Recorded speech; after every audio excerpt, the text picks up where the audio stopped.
Before we get to today's podcast, I want to remind you about another great ESPN podcast, the Woj Pod. Every week, Woj chats with the newsmakers in and around the NBA, players, coaches, executives, and more. This week, he's chatting with Max Kellerman of First Take about the Knicks, so be sure to check that one out. Download and subscribe to the Woj Pod and The Right Time wherever you get your podcasts. Let's talk about Daniel. A year ago, he resolved to stop putting off what he wanted to do, get into information technology. Daniel enrolled in My Computer Career and is already a few months into his IT career. Make 2020 your year. There are millions of unfilled cybersecurity positions in the U.S. right now, and My Computer Career is training people to help fill them. No IT experience or education? No problem. It's not rocket science. It's My Computer Career. Go to mycomputercareer.edu and take the free career evaluation today. You can start your new life as an IT pro in months, not years. Attend classes on campus or live online just twice a week to get what you'll need to start your new career. More than just a school, My Computer Career helps you get into the industry by working with hundreds of employers that hire our students. My Computer Career is nationally accredited and financial aid is available for those who qualify, including the GI Bill. Classes start soon, so make new year, new career your resolution and take the free career evaluation today at mycomputercareer.edu.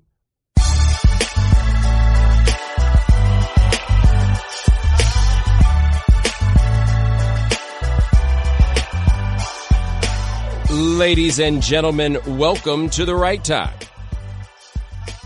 My name is Bomani Jones. Thanks for listening wherever you get your podcast. Rate us, review us, give us 5 stars. You only give us 4 stars. I'm inclined to believe you are a hater. It is that time of week where we get on with guests. We have a returning superstar here. Check out a Bleacher Report with her show, Take It There with Taylor Rooks. As you may have guessed, her name is Taylor Rooks. What's going on? You know, I'm good. I'm happy to be here this time, not hungover. I'm very happy about that. Last time, it was the morning after my birthday. It was a rough one, but we made it. The walk over here was much more pleasant. You were such a champ, though. Like, I remember thinking the morning it came out, and I was just like, okay, let's see. And I was like, nope, you showed up. Your road dog was with you. She posted up over in the corner on the floor, and you made it. I think Chelsea might have fallen asleep. I was like, it is crazy that I remember I did the podcast. I went home and knocked out, but it was a very fun episode, so it all worked out. I have to say, though, my level of Taylor Rook respect went sky high at that point because I knew it was a struggle. Like, I was looking at it. I knew he sent me a text like 4 o'clock in the morning. It was like, yo, any way we can change this? And I was like, unfortunately, there is When not. you said no, though, I knew. I was like, all right, I'll be there then. Yo, you champed up, though. I'll be there. That's what I'm saying. You champed up. You were like, yo, this is what we got to do because there's a whole lot of people that would have been like, I don't know what to tell you. I would never do that to you, Bomani. That's what's up. That's what's up. Rapport. It is here. And season 2 of Take It There with Taylor Rooks is here. It is. It is. How you feel? It's been fun. I definitely like this season a lot more than last season. And I enjoyed last season a lot, but I just think this season feels a bit more like me. It's a bit more fluid. I like the pacing better. I just think there's more personality in this one, which is a lot of fun. And you're learning, right? Yeah. Like this is, I think, a show, right? Whether it be television or anything else. You don't know how much there is that goes into it until you like actually do one. Cause like the kind of TV that you've done before and the kind of stuff that I typically do, they kind of come into setting this whole thing up by and large, right? Like we got segments, we got blocks, we got all these things. It seems like with a project like this, it's a bit more, all right, we got the cameras, we're going to show up and then we're going to figure this out kind of as we go. No, absolutely. And like, so I'm executive producer on the show. So, titles? You know, a little thing there. I know I love at the end. It like says host and executive producer. It's like my favorite thing. But yeah, so much work goes into doing one episode and it's honestly so little time. I mean, from the time that you have a guest confirmed to when you do the episode is sometimes 2 or 3 days. So, you know, you have to sit down with these people for like 2 hours, get the best content you possibly can. And things go so wrong. Like the very first episode this season, I had originally gone to Boston to interview a different Celtic, right? And the night before the interview, they had to reschedule it. Keep in mind, I'm already in Boston. So if you cancel the interview, you essentially lose an episode because the kill time is fast. So you have to pay the crew regardless. So I'm like, we're in Boston for the first episode we're recording and we're not going to record it because we don't have a guest. At maybe 11 o'clock after a Celtics game, I was like, listen, Jalen, I'm in Boston right now. My guest just canceled. Can you do me a solid and do this interview tomorrow? He said yes. I had to come up with an entirely new episode in like 12 hours. Mm-hmm. So it's like the turnover for doing things is insane, but I don't really think that you understand that when you just watch the show. Like what you have to prepare for and so little time and so much work. It's a lot. But things like that happen all the time. Guests cancel. Unlike me. There you go. But yeah, it's a lot that goes into it. You should be ashamed of yourself, Jason Tatum. I don't even know if it is Jason Tatum. It was not, but I will not say who it was. All right, then. Fine, then. Gordon Hayward, how dare you? You had a chance to break out to a whole new market. No, and it was the cancel. It was out of their control. Yeah. They're great.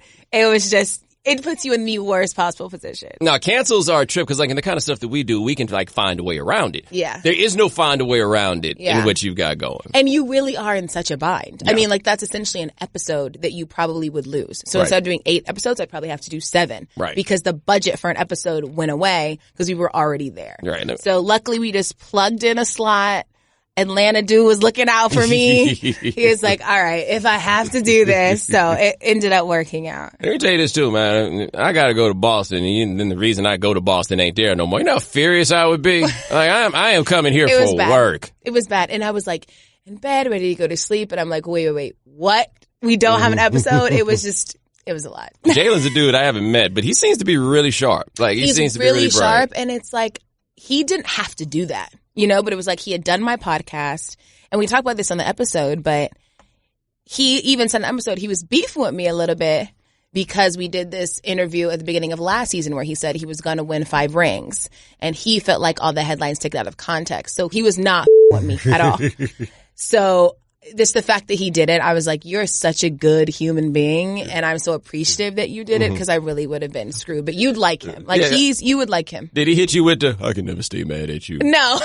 Did he hit you with that He one? was like, I hate that you're in a bad position. I'll do it. Like, he definitely didn't want to do it. But when I explained, like, what was happening, he realized, like, okay, if I don't do this, she's actually kind of screwed, you know? And he even said in the episode, he was like, I just feel like Atlanta people look out for each other. Like, I'm not from Atlanta, but Georgia.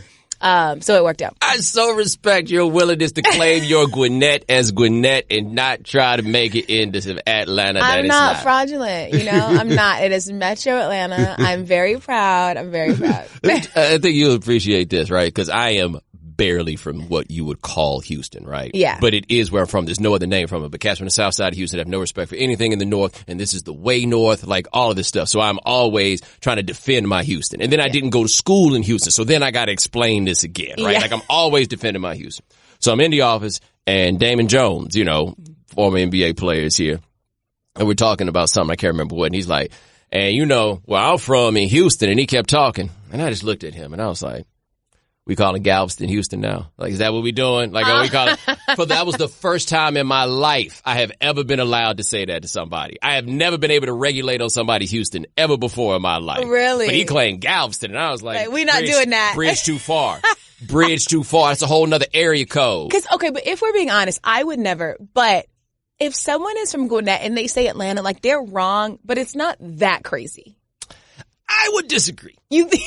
I would disagree. I know you think it's one of the Carolinas. Yeah, that's right. But you think it's that crazy? It's somewhat generational, right? Yeah. Because, like, basically, Gwinnett is not quite what it was, right? Like, you got Migos and stuff now, right? But I am of an age that basically remembers that Gwinnett County is a place that white folks go to because they don't want to live in Atlanta no more. And so if this ain't Atlanta, then damn it, this ain't Atlanta no more, right? Like once you went all the way out there to run away from us, fine, you're gone, right? Once you get outside 285, I'm just kind of, I mean, I don't even know what's outside 285. We are not, that's you, you kind of tried this right there. We are not outside at 285. You're not outside 285? No, we are not outside 285. Where you at? Like, if I'm in Atlanta, I would go right up 85 and get off at, like, exit 111. Like, it's not outside of I don't do that north, so I don't know what the numbers mean once you get out there. No. Is it past Jimmy Carter Boulevard? Yes. Okay, then we're not counting this. But, like, 2 exits. Like, maybe 2 exits. That's all it is, man. We got to draw the line somewhere, right? You can't be like, yo. I draw the line. It's not Atlanta, but I'm just saying, I don't think Gwinnett, Atlanta is as crazy as Galveston. No, it's not that crazy. Yeah. It's not that crazy. You're correct, right? It is. That's all I'm saying. And see, and people look at my Houston kind of as a Gwinnett sort, except my address say Houston, Texas, right? So you got lucky with that. Yes. So my mom is way different than me. She will say Atlanta when she went out from Atlanta. And I use that argument. She's like, Taylor, if I did write Atlanta, Georgia, it would come to our address. I'm like, I don't think it would. I think it would bounce back to Cinder. You better write Lawrenceville. Now, where's your, yeah, Lawrenceville, that ain't Atlanta. But it's literally like Lawrenceville, Duluth, Sewanee. Like, we could probably write any of those and it would make it. Like, we're right on the border of all three. Indeed. Yeah, I say, well, I was born in Atlanta. I grew up in Texas. Like, left there when I was 7, came back when I was 17, and then I'm going to school in the center. So I'm like, we in Atlanta. Yeah. And my parents are so Southwest, it's ridiculous. Yeah. My daddy is like, I don't get on the downtown connector. I don't go north. He don't go north of 20. He don't go east of the connector. He's not doing either of those things. I went really far, further than I've probably gone, not ever, but in recent history. When I was just back at home, because I went to your favorite place, Morehouse, and I spoke to students there, and I was like, all right, I usually get off 85. I don't go from 85 to 20, you know, but it was a fun experience for sure. Yeah, Morehouse. One of those. My alma mater, you start to ask people to come talk. Because every time somebody go down there, I can't be blaming Morehouse because they get the folks. You know what I mean? Like, I can't be mad at them for that fact. Now, let's talk a little bit more about this season. Who'd you get this season? Okay, so far we've had Jaylen Brown, Kevin Durant, Chris Paul. Next week is Tyler Hero. Week after that is Trae Young. Then we record 3 more. They're already confirmed, but I'm always weird about it's like I need to see them sitting in that seat before I say they are. But they are the final 3 guests are very good. Hold on, no, we got a trick. You can tell me and Gabe will make it so nobody hears it but us. Okay.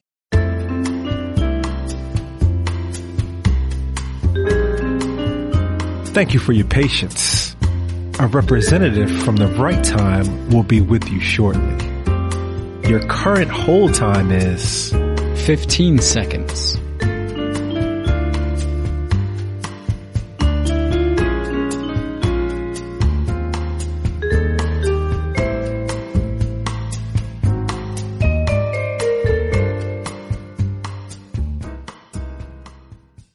This is up. Let's talk about Chris Paul, because I've seen the clips of you bowling. It was Chris Paul and Shai Gilgeous-Alexander. Yeah. I hope I got his name right. You did. Woo! There we go. Because I see that Shai, I'm of, again, generation, S-H-A-I, like that's Shy, like the group, if I ever fall in love. And he probably look at me like, who that? Yeah. It probably got named after it. Don't even have no idea. That might be true. He might have been named it, yeah. He's around that zone. Yeah. He's around that age. We do things like that. It's crazy he's born in like 98. I'm like, what? That's wild. My sister was born 98. That's so young. 21. Can't even imagine. And I am not, don't even say I was just 21 because I wasn't. You were not just 21, but you were born in 1992, which is crazy. Yes, I'm about to be 30. Yes, if I turn 28 this year, that's basically 30. You're rounding it all the way up. You're taking it all the way there. 30 is right around the corner. At your big old age of 27. Yep. I always said when I was 27, I was like, if I live to be 28, then clearly I'm not as impressive as I thought. all the dope ones don't make it that far. That's true. You know, you get past 27, I gotta start looking at myself in the mirror and be like, really, your life is a little more boring. Yeah, you think you're somebody, huh? You think you're some kind of star? Okay, that's what that is. But did you compete in bowling against Chris Paul, or did you just bowl? Bomani, honestly, I am the most competitive person that I know. I don't take any of the games on this show as jokes. Got second place in bowling with Chris Paul. I was very upset about that. What other games I played on the show? Beat Jimmy Butler in spades, though. That's one thing I'll say. I don't lose in spades. You were not here for that at all. Yeah, I don't lose in spades. I don't care how good you say you are. I can meet someone that day and then be my partner and we will win. Mm-hmm. Very competitive in all the games I play on the show. Only one I lost so far, like totally lost, was I played Connect 4 with Saquon Barkley and I lost. But I'm bad at Connect 4. I'll take the L. Michael Jordan took a couple losses. But yes, I was very competitive with bowling with Chris Paul and Shai for sure. Well, I also imagine Chris Paul being wild competitive in bowling because he doesn't seem like he can turn it off. Yeah, he's so competitive. He's also an avid bowler. Yes, a very that's avid his bowler. bag. Yeah, so he won. But now, was this at his house? Because I saw the alley and it looked kind of small, so I thought he might have had one at the crib. It was the private room in a place called the Dust Bowl in Oklahoma City. But it was a really good time. Yeah. Yo, let's talk about this right now. Shout out to Chris Paul from going to L.A. to going to a city that has places with names like the Dust Bowl. I know. Or Houston. Going Houston, OKC is like. But at least, that's right. He was in Houston first. Yeah, that's right. Like Houston is jumping. Well, keep in mind, I grew up in Houston. My mom was from Oklahoma City. They stopped making me go on trips to Oklahoma City when I was like 14. Like I was at the house by myself at 14.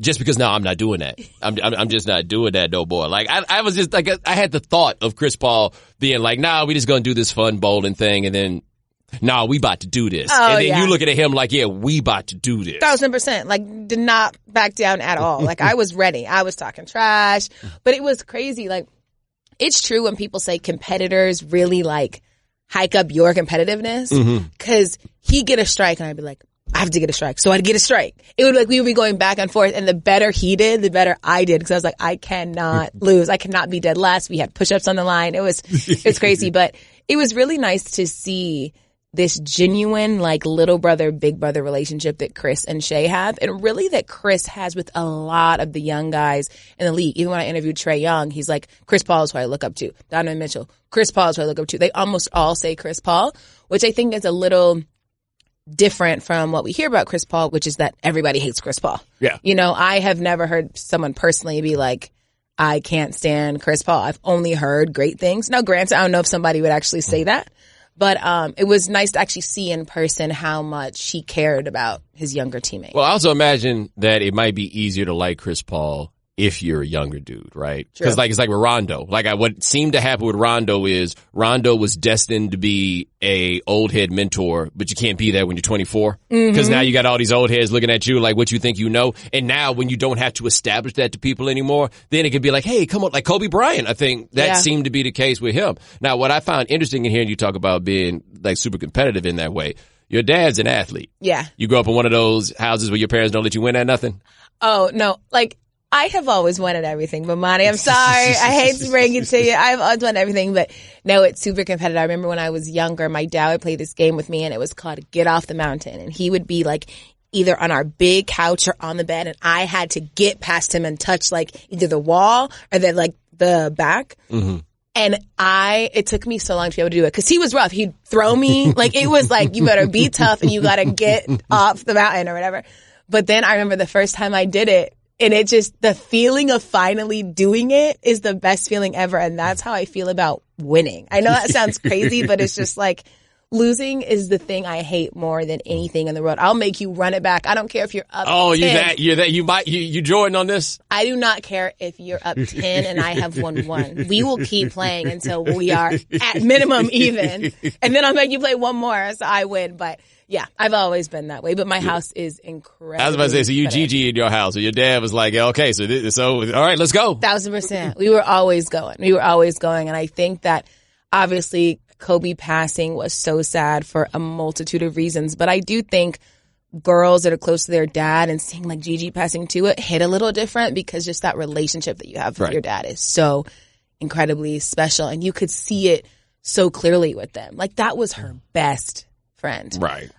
So it's just, it was sad all around. Yeah. Well, I'm always interested in these situations where the dad leans in on the idea of raising this girl, like, and I can't, for lack of a better term, like they would a son. And I mean, like in terms of like this idea of competition and all this stuff, we associate that with men and men primarily. But when there's a dude that's like, no, my daughter gonna be a killer too. Yeah. Right? 1,000%. 1,000%. And I think that was really important to my dad. Growing up, it was always for him about being a leader. And he would always say, you should never fear people. Like, I was always wanting to be in front of crowds and talking and doing plays and reciting stuff at church. Like, because he said it was very important that I never fear people. Like, when people would get nervous to talk, you're like, why are you scared? It's just a person. So I've always felt that way. Like, I don't get nervous when I'm doing stuff. I don't get nervous before the show. Like, at the end of the day, it's just people. And if I'm nervous, that must mean I'm scared of people. And I'm not. But he was always instilling stuff like that. And I mean, it really does mean the world when your dad cares so much about making sure you're ready for the world. Right. Like, I do think a lot of people genuinely aren't ready for the world.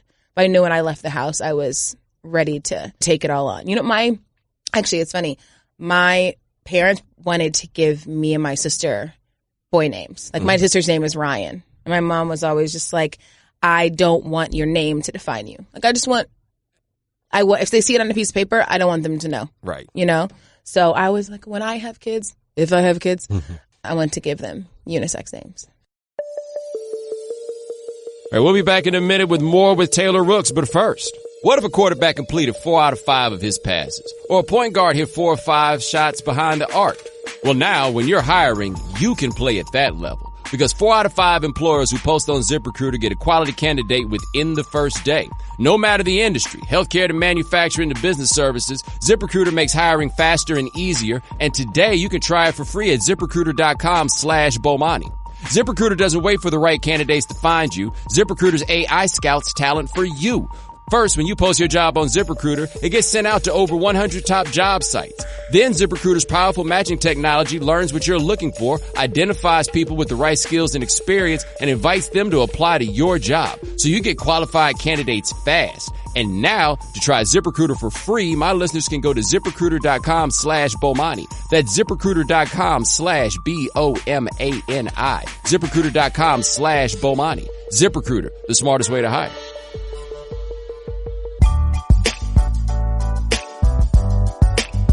So when's the last time you were nervous? Like, now that you mentioned that, when's the last time you were nervous? To be honest, it was probably when I had to see my ex-boyfriend. I was really nervous to see him. So that was maybe, I don't know, 8 months ago. Mm-hmm. But like, I don't get nervous in like, I just genuinely don't. I know people love to say, like, I never get nervous, but I do not know the last time I was nervous about something, unless it was personal like that. Never been nervous to do a show. No. If anything, I get super hyped. Mm-hmm. And maybe that's to my detriment sometimes, but never nervous. Interesting. Do you get nervous? I know the last time that really jumps out that I was like nervous, that wasn't like a personal situation that you described. It was when I had to do a TED Talk. Where'd you do a TED Talk? I did a TED Talk 2015. Oh, I'm going to go back and watch that. What was your topic? The topic, it was called The Freedom of Structure. And the idea was basically about how to do not allow calling yourself a creative to stop you from learning the rules of what the things are that you need to do, right? Like, do what you have to do, and then you can do whatever you want to do, right? So it's kind of understanding, balancing your ego and your idea of what you think something should be, and understanding that there's some things that everybody does, and there are reasons why everybody does them. You're not so much smarter than everybody else that you're going to reinvent all these wheels that are out here. It's like, how to figure out all that. And I was petrified because I do well with microphones. I do well with cameras. Crowds. Not the same, right? Really? Because they got faces, right? Like, it's the immediate feedback sort of thing. Like, I'm not quite as good at that. The other thing is your TED Talk is like 20 minutes and you got to write it out and you got to give it to them before you do it. And I kept delaying it because they were just like, yeah, send it in. I'm like, I ain't got to see it do nothing. I'm Bomani Jones. I just be making this stuff up on, like, I can do 20 minutes off the top of my head. Nothing. But Bomani, there's some things that everybody has to do. That's right. And you are not smarter. Yes. That is what I figured out. And then, so I get up on the stage and I couldn't remember the first line. Like, once I got past the first line, I was okay. But I couldn't get past the first line. And the other part is, I got like some jokes in there and, you know, hey, people, laugh, damn it. You know, they weren't laughing. Well, it's not even so much that they weren't laughing. It's like, there's nothing that feels worse than when they don't. Right? Yeah. Right? There's nothing like when the fart in church goes across. There's nothing quite like in that way. So that was like, for me, that was probably the last time that something had me just kind of like TV stuff. Nah. Whatever. Yeah. Like, there's never been a time that I've been nervous about anything involving airspace. I will say I'm a little surprised that you get nervous in front of crowds. I wouldn't have expected that. Yeah, I get a little better after it happens. But I think you notice this about me. Like, I'm not a front of the room type. The front of the room can come to me. Right, 1,000%. But I'm not jumping to the front of the room. I'm leaned off over to the side by and large. Yeah, and you're people watching. Yes. Yeah. Yes. I don't need all y'all to love me. For right. Sure. I'm just looking for one. I don't need everybody else to be out here doing that. But yeah, that's one thing I think that does surprise people is that you could tell me 1 million people are watching on television. I got no concern about that. Yeah. You put me up there in front of 15 people. Like, I tell you, one of the most nervous I've ever been. I once did a talk for 8th grade graduation, and I was scared to death. 8th grade, they're the worst people in the world, right? Like I was just like, and they ain't really trying to hear it. They don't know. They don't know who I am. Attention span so short. Yeah. I know a teacher that work at the school, and she got the dude on the radio to come talk to y'all, or TV to come talk to y'all. Y'all don't give a damn about this at all. Y'all trying to figure out who this is. It was hot in there. Yeah. And boy, I hate that age range, man. I know. Honestly, I love kids, but it's like, if you're not going to listen, I'm like, I don't know if this is for me. Like, I want that engagement. I want us to, like, talk at the end. I want questions. 8th graders do not care. Or, like, I'll go talk, and the first thing they want to ask, and really the only thing is, Have you interviewed LeBron James? Like, it's like, that's the only thing they care about is who you've interviewed, who you know, and can they come next time? My thing is, they old enough to deserve to get their asses whooped, but just short of you actually being able to do so. When you were younger, were you getting in fights? Yeah. Really? I think the last time I got in a fight, I was like 15, somewhere in there. Okay. Cause they like fighting at school, they would send us to jail. Like they wouldn't play it on that. But no, you get into a few here and there. Yeah. It has to be done. Do you think I've ever been in a fight? Oh yeah. Oh yeah. And here's how I know. Who knows? Here's how I know you've been in a fight. I guarantee I know this. Cause haters exist in every walk of life. That part is number one. And number two, you ain't about to lose at nothing. So like when the haters come and try you at age 13, 14, whatever it is, you ain't got no back down about it. So and that means somebody gonna swing. And if they swing, you got long arms. I see you. I do. Hey, listen, I got hands. Like, don't let it all fool you, okay? I've been getting off the mountain with my daddy since I was 5 years old. That's what I'm saying. You played the mountain game. Hold up, Gabe. I want to say something right fast. I just want to point this out here because last time she played all modest about this, she did with the hands. Don't let the look fool you. It explained it. Taylor's leaning into this a little bit more. Meaning, I understand there is probably preconceived notions. No, that's what we doing. And these preconceived notions. That's what we doing. Aren't always accurate. Okay, that's all I'm gonna say. That's what we doing. Okay, I'll let you ride out with that one. That's it. I meant the smile. I meant that I'm nice to every person that I ever meet. But it's like, I will tell you. It's in there. I'll tell you as you say that, as my homeboy once told somebody in a very similar situation. He's like, cool, we can all pretend like we stupid. Exactly. we can all do that. Like, whatever. If that's the game we playing, okay, that's cool. Now, you said Kevin Durant. Yeah, came on, take it great. there. He was a good episode. It's funny because the thing everybody wants to talk about is that I asked him if he brushes his hair. And he said yes. What do you brush it with? Oh my gosh. That was the follow-up question, not to tell you how to do your job. Oh my gosh. It was like literally every single person was talking about that question. I feel like there were so many better moments, but I just feel like everybody has wondered that for so long. I was like, I have to ask this. But he was really good. I think that one thing I enjoy about that interview is people saw KD in a way they don't ever see him. Like, he was smiling, he was laughing, he was warm. I think sometimes he comes off as not very likable. But I think if you watch the interview, you're like, this is a good person, a regular human being that just wants to talk about basketball and music and like Drake. It's like, that was it. You so said, it was good. Drake? We talked about Drake in the interview. He would love Drake. Your other favorite person. Yes, I say he would love Drake. That right there, man. Like, he would be the first dude in line at the store to get that Drake. I've been going through some things. One day you're gonna like get on the Drake train. I don't know when. No. I don't know when, but I think it's gonna come. Look. This is what I'm gonna give you about Drake. Okay. He's really talented. Okay. He's really good at rapping. Like, you ain't never gonna hear me say that Drake can't rap. Yeah. You ain't never gonna hear me say that Drake ain't got no jams. Like, So you like his music? I said he could rap, and he's got some jams. Okay. It's hard for me to say that I like his music because there's an underlying ethos that I simply don't respect. There's a way of going. He's good at rapping. He has reached the top of his profession. He's written some pretty good R&B songs. He is a very, very, very talented young man. I will say now, even though you're not necessarily a Drake fan, do you recognize the argument that he might be the greatest right now? Right now, I see why somebody absolutely is the greatest. Well, here's part of it. It don't matter what I think to a degree. Like, it's like I talk about Tupac. Whether you like Tupac or not is missing the point. The effect that Tupac has on people, that speaks for itself. Yeah. I feel like, though, this whole generation, if Drake is your Tupac, you should be ashamed of yourself. I feel that. Like, this is my brother said it, and he was right. He was like, the issue is not that there is a Drake. It's that y'all let him be the number one dude in the game. There's room for a Drake in the game. You're supposed to have a Drake. You can even have a couple of Drakes. Who do you think should be number one in the game right now? Somebody else. We just can't have a bunch of kids being like, I want to be like Drake when I grow up. No. Now you might be saying, well, you shouldn't have had a bunch of kids who wanted to be like Snoop Dogg. But I contend that the life lessons you can learn from the gangsters will take you a lot farther than crying in your room, drunk dialing people. Drunk dialing people. You remember when he did that song about drunk dialing? Yeah, I'm just saying you could do better. She could do better than a dude drunk dialing her right now. And the idea that you and yours were hearing that and being like, yo, I relate to that. I feel that. I do not. Have you ever drunk dialed someone? One time in my life. So you do relate to it. Here's what I don't relate to. I don't relate to like wallow. I also quit drinking in my 20s. Okay, you have done some drunk dial-esque things. Literally, I can say literally one time. No way. One time. I remember I did. You've never been in love? I'm just kidding. I was so ashamed of myself after the fact, too. I was just like, I can't believe I did. Do you accept drunk dials? Do women drunk dial you ever? I'm out the age range. You think so?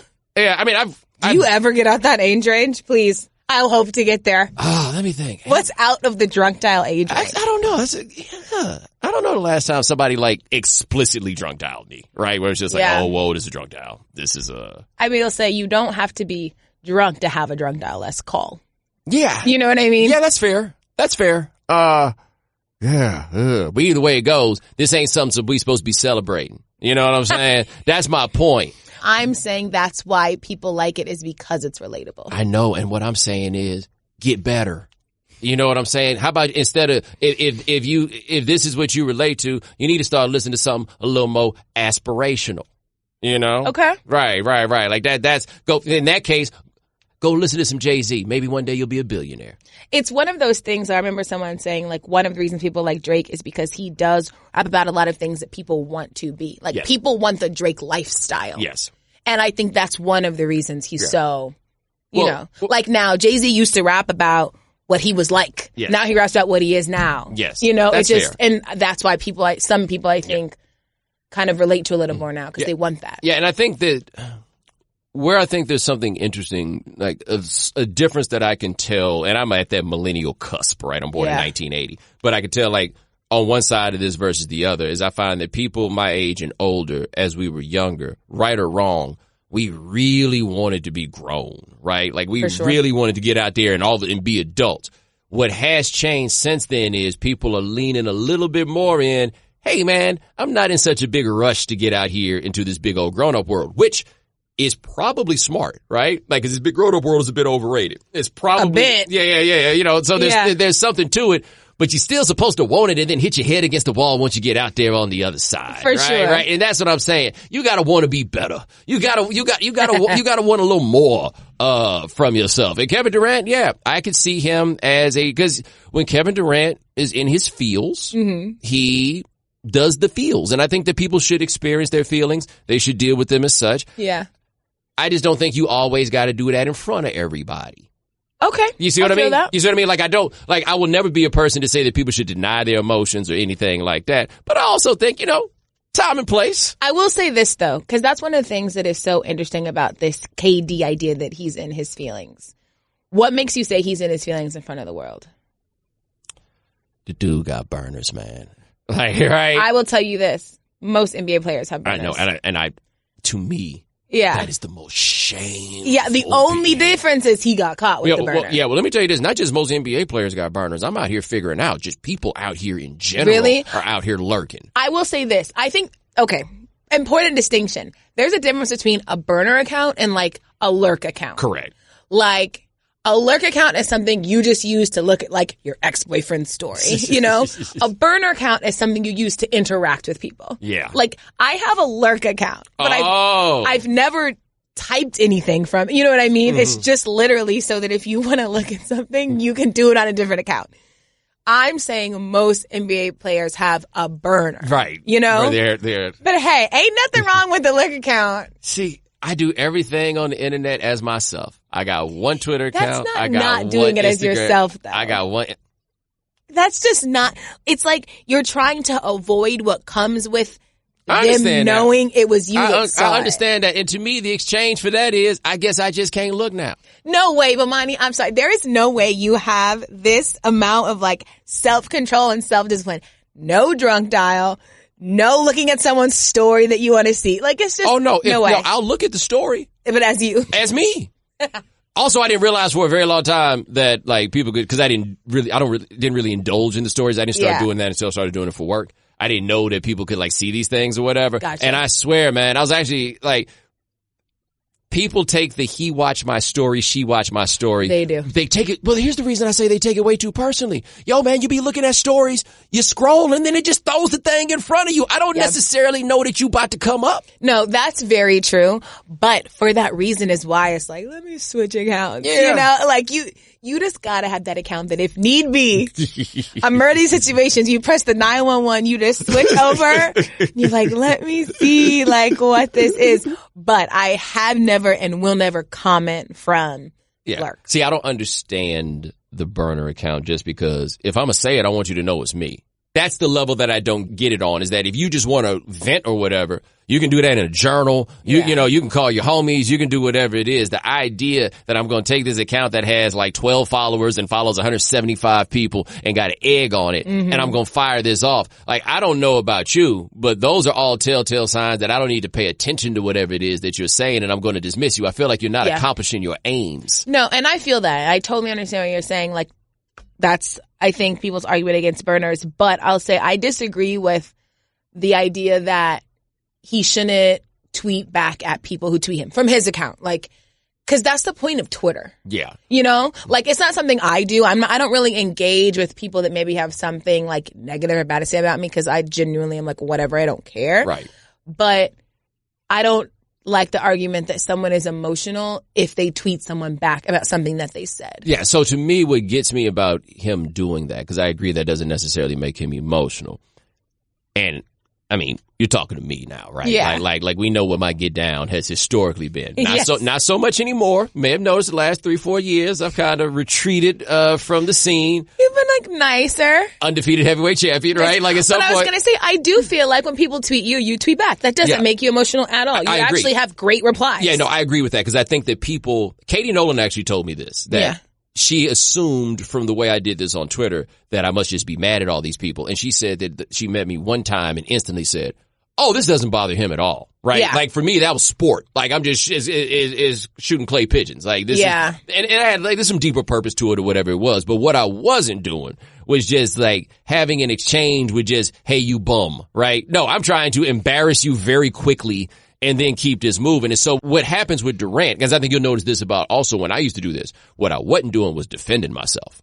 And what Durant seemed to be doing is defending himself. And I think that's the part that makes people assume that there's kind of an emotional place on it. And we've read enough stuff about how he lives in that phone. Like he consumes, like I feel bad for people who have never known a world without this stuff, like without this internet, because I feel like I worry that the way they consume it, since it's always been part of their lives. Like for me, when I first started doing this, I got on Twitter in like 2009. My life really started blowing up 2010, 2011. Yeah. And so I was able to chart like, oh wow, look how silly people get once you're on television. But a dude like Durant, you've been consuming all this feedback your whole life. And I feel like I worry that those folks take it more personally than maybe someone of a different time would, although people my age be out here taking this stuff mad personal too. For sure. I do believe that to be true. And I mean, I said this on the show too, like, I met KD maybe 2011, right? So it's been really interesting to see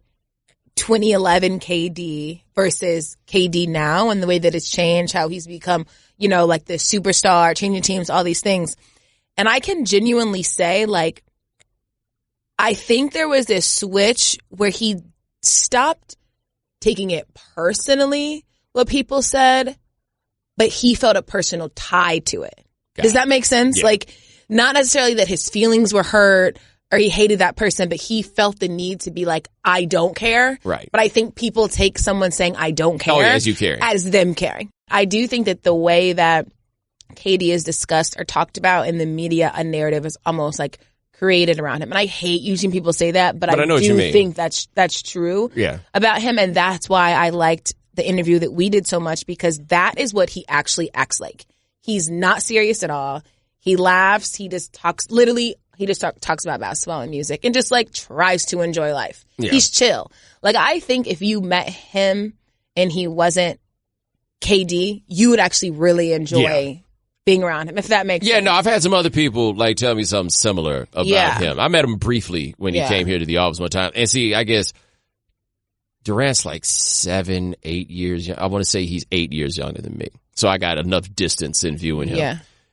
I I just hope that dude finds the happy. Because like from this, because what it seems to me from here is that what he's searching for is really the happy. And he thought that ball in these ways, and I feel like this happens to a lot of people in different ways. He thought that would get him to the places where the happy were. And then you get there, like Golden State, right? Like I imagine that he looks at Golden State and is like, yo, it was a great time for playing basketball because that's what matters to him. But I felt like what he thought he was going to find when he got there, he just didn't. And at some point, he's like 31 years old, so he's not like crazy old, but at some point, he's going to find what that is. But I look at him and I really just stop. And like I read Marcus Thompson's book, and all that stuff. And I was just like, yeah, I just hope he finds the happy that he's looking for. And I think it's hard to be a guy like him looking for the happy when people can tell that you're looking for the happy, because people are like, yo, you got everything. You're the coldest basketball player in the world. And he is. I will say this. There's never been a basketball player as cold as Kevin Durant who didn't give off a particular kind of star, if that makes sense, right? Like there's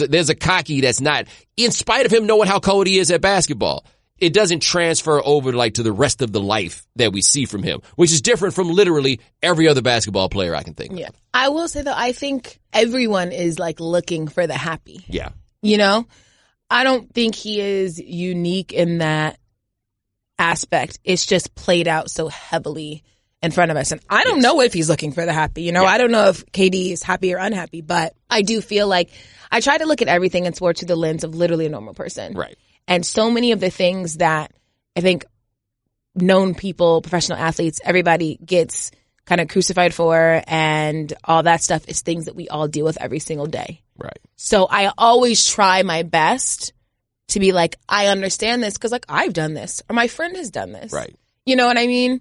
And I just think that applies to KD heavily, like very, very heavily, that a lot of people do what KD does. But since he's KD, it's like. I think there's something to that. We do expect him to be a certain type of dude because of how cold he is at playing basketball. Because everybody else we know that's cold at playing basketball. Like, I think there's something to that. I also think I got a strategy for him. He need to lean in on not brushing his hair. And here's why I say that. I'm telling you, think about this, right? We need a new Rashid, right? Like, we need that dude that just be out here. When I asked, because I played this segment on the show called True or False and Why. And so I said, true or false and why? You don't brush your hair. First off, he looked at me like, are you serious? Then he said, that's false. I do brush my hair. I was like, okay. He's like, well, it's because when you see me or when people see me, it's at games. When I go to games, he goes, I literally roll out of bed and I go to the game. Like, I'm not worried about brushing my hair. I wear sweats. I wear whatever. I go to the game.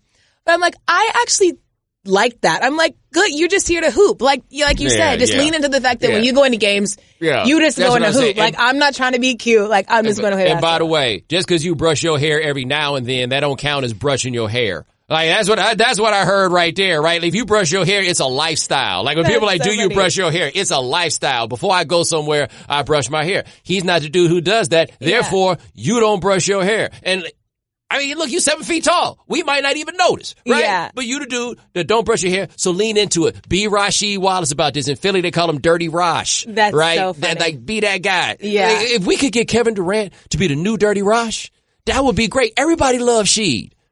That's one of the things, like one of the reasons I really liked the KD episode was I just asked him a whole bunch of things people were wondering. Like the hair, or at the end, I read like those old embarrassing tweets, like when he was talking about having bubble guts and wondering if he had any slippage. Like, so I was just like, and I feel like this with all my episodes, I can genuinely say about myself, I will ask anything. Like, I'm not scared of asking whether it's embarrassing, whether it maybe comes off as a question I shouldn't ask. I really do not care. I'll ask whatever. And I think I appreciated that episode because I asked such funny, like, embarrassing things. It just, like, humanized him a little bit more. So that was one of my favorites. Chris Paul's episode might be my favorite so far. They're all my favorites, but I really liked the CP episode, just the pacing, the feel, but the KD one was good. All right, in a minute, we'll be back with more with Taylor Rooks. But first, tired of that 2:30 feeling? You're not alone. In fact, research shows that more than 70% of us hit the wall after lunch. Let a 5-hour energy shot help you leap over that wall instead of crashing into it. Anyone who travels frequently knows how tiring it can be. Whether you're on business or on vacation, 5-hour energy shot can help you stay alert and energized wherever you may be headed. 5-hour energy helps you get through your crazy on-the-go life. With zero sugar, 4 calories, and a convenient portable size, it's the perfect pick-me-up for busy, hard-working people. Now it comes in 2 extra-strength tropical tastes, strawberry banana and tropical burst. They're great. They are delicious and can take you to a tropical on-the-go experience. Try them both, then go online to shop5hourenergy.com and use the code Bomani to receive a one-time offer of 10% off your order. That's shop5hourenergy.com. Use the code Bomani. Go to shop5hourenergy.com and use the code Bomani to receive a one-time offer of 10%. 5 Hour Energy. Energy on the go.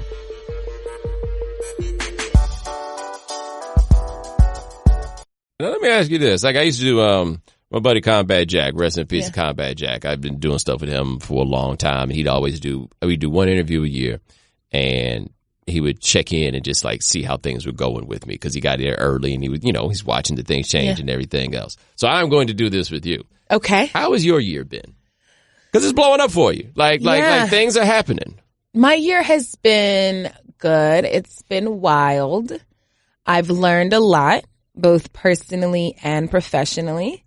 But it is crazy. Like, I try to check in with myself every year, just because when we talked about this before, life has moved super fast for me, and I feel like I've never really gotten a chance to just be still, Sometimes it's been a lot, but I genuinely feel like what I do, like this, I was absolutely built for this, like in all aspects of it. I've learned a lot about like the way you have to move and the way that you can't move, and I don't know. It's been a weird year, but it's been very good overall. Do you feel like you're a famous person yet? No, I feel like I'm a known person. I think that for whatever reason, people care a lot about what I'm doing in my life outside of sports, which can be annoying at times. Just because, and I know we've discussed this, like sometimes when people meet me, it's not even wanting to ask about what I do. It's like wanting to like compliment me on things that have nothing to do with work, and they think that that's a compliment, but I'd really rather just not talk about that aspect.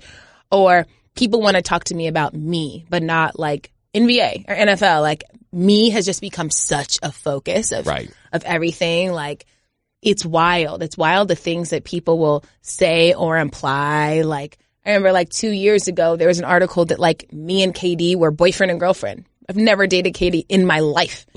Like, there's always something, and there's always someone speculating something. The thing that I don't understand the most is this idea that if you're doing your job, a sports interviewer, and interviewing a sports figure, they together. Right. Oh, like, is that her man? No.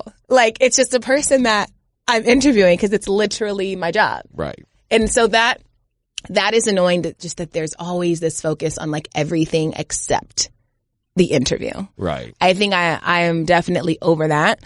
But that's why literally I never read comments unless they're from people that I follow or whatever. I never ever read comments. I try not to really read tweets unless it's like me engaging in a tweet where I asked a question and stuff like that. Just because through time I've learned to not care, and I don't know if it's necessarily healthy. But I don't know if I'd call myself a famous person, but I do think I'm a known person or like a public person. But I don't know if I think I'm famous. Have you had a moment, like recently, a moment where you're like, wait a minute, this person knows who I am? Yeah, I remember All-Star last year. J. Cole came up to me and knew who I was. That was really cool. Yeah, I mean, and it sounds weird to say, but like, yeah, I'll go into rooms with people, and a lot of them have seen my like interviews. Like I remember when I met Drake the first time, he knew who I was. But you just kind of become a part of these, like you're just kind of in these rooms, and people just know. I will say that, and maybe half of it, I don't want to use the word fault, but for lack of a better word, some of the reason I think people care so much about my life has been my fault. I think I have put a lot of myself out there, but I also do that on purpose because I feel like as an interviewer and somebody who asks people questions and wants to know your life, it's only fair that it's like a mutual relationship. Like, I think that if I'm going to ask you questions, I should also answer questions. Or like, if I want to know all these things that you have done, it's only fair that I talk about things that I have done too. Like, I don't really shy away from topics. I'll talk about things that are maybe uncomfortable or embarrassing for me. And I genuinely think it makes people feel more open when they talk to me, if that makes sense. No, it does. I wonder how long you're going to do it, though, because Yeah. I used to, everybody got close to all of it, right? Like to a point where I needed to come up with some fun fact for something and I couldn't think of anything. And I was like, hey, strangers, you guys know my life. What are some fun facts about me? And I was like, oh, there's the answer right there, right? Yeah. And then I stopped, right? I was just like, nah, I gotta take the power back on this one. I think for me, it got to be a place, and I wonder if this probably happened to you also. Like it became hard to meet people because they knew so much more about me off the rip. And so there was no like natural rhythm in the conversation, right? Whether this is me talking to a woman or whoever it happened to be, there was no rhythm. There was no give and take on it. And it just kind of, and then I just looked up. I was just like, wow, they know a lot about me. 1,000%. And I didn't know how much, like, that wasn't fun for me after a point, but I started small. Like I was doing, local radio and doing these satellite things and these YouTube things. And so the community was then really, really little. Like Tom Skoka, I think it's Skoka or Skaka, I'm not sure which, but he wrote something really interesting in Slate about the last decade being the decade of fame. And he said one thing that happens, though, for people is that everybody can become famous now because of social media and all this. And then after a while, though, it gets to be too much. And then you just have to dial it back a little bit, because it becomes not just about you, the people around you. And the next thing you know, it's all dialed all the way back. Yeah. I am back. I'm in the full retreat. So I'll be curious to see for you just how much of that, like what becomes the comfortable level. Because I don't think anybody knows until they're in it what's not comfortable. I definitely have a level. That's why I think it's interesting that people are so consumed with my personal life, meaning like quote unquote love life. Because if I liked someone or was with someone, literally you wouldn't know. Yeah. There is no person anyone has ever said I was with that I was with or had been with or liked or anything. That's something that I feel like I keep fairly personal. I try not to talk about my family a lot. I'll talk about work and my friends and things I feel like can be out there, but things happen you see maybe 10% of what happens in like 90% of my day. There's some things I'm just genuinely not comfortable showing. And I feel like I do have that line, but so much of why people relate to you or connect to you is because you're open. Like I do really, really believe that.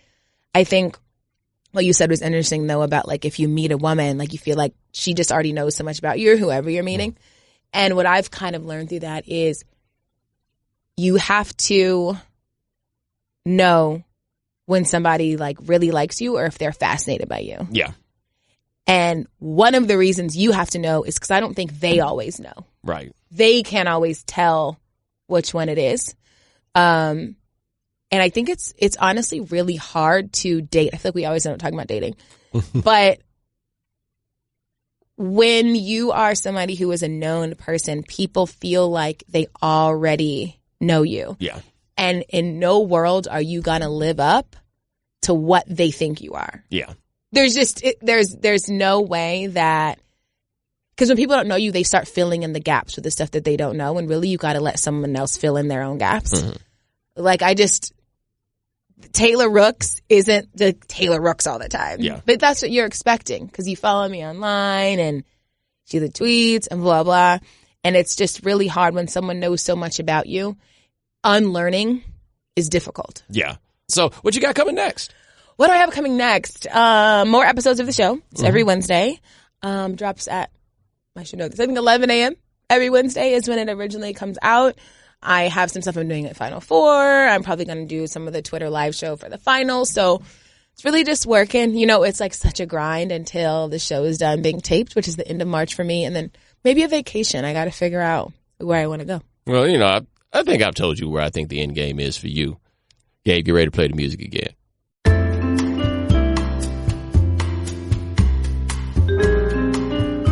Thank you for your patience. A representative from the right time will be with you shortly.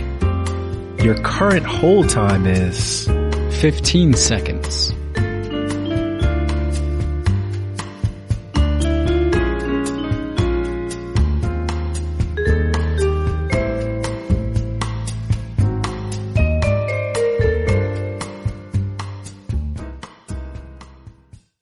I want to interview people. And I want to get to a space where I can interview people. Anyone, everyone, in a place where everyone can see. And I know like what I'm doing right now is the closest thing I've ever had to feeling like that's my purpose. I love talking to people. I love getting people to open up. I love making people feel comfortable. It's just something that I think has always come super natural to me. I genuinely like people. I know it's like the cool thing to be like, I hate people, but I like people. And I like being good to people and making people feel like I'm always just trying to understand versus always trying to judge. And I think that's one thing that happens in interviews is you're always blocked off because you think the person is trying to get you or make you look bad or say your decision was right or wrong. When really, I don't care if it's right or wrong. I just want to know why you did it. Right. Like, I really just want everyone to be human. And that's why I like doing interviews so much. Look, I appreciate you stopping through. That is Taylor Rooks. Take it there with Taylor Rooks. She says Wednesday at 11 every week. That's when the new episodes come out. I really do thank you for stopping by and joining us. Thank you for having me. No problem. And ladies and gentlemen, thanks so much for joining us here on The Right Time. We do this thing a couple times a week. My man Gabe Bassane handles everything behind the scenes. Thank you, sir. Also, thank you again to Taylor Rooks. Also, thank you to our sponsors, My Computer Career. Thanks to ZipRecruiter. Thanks to 5 Hour Energy. Also, subscribe to The Right Time. Rate us, review us, give us 5 stars. You only give us 4 stars, I'm inclined to think you are a hater. We'll talk to you guys in a couple of days. Take it easy. Thanks for checking out The Right Time with Bomani Jones Podcast. You can listen or subscribe on the ESPN app, Apple Podcasts, or wherever you listen to podcasts. The Right Time with Bomani Jones.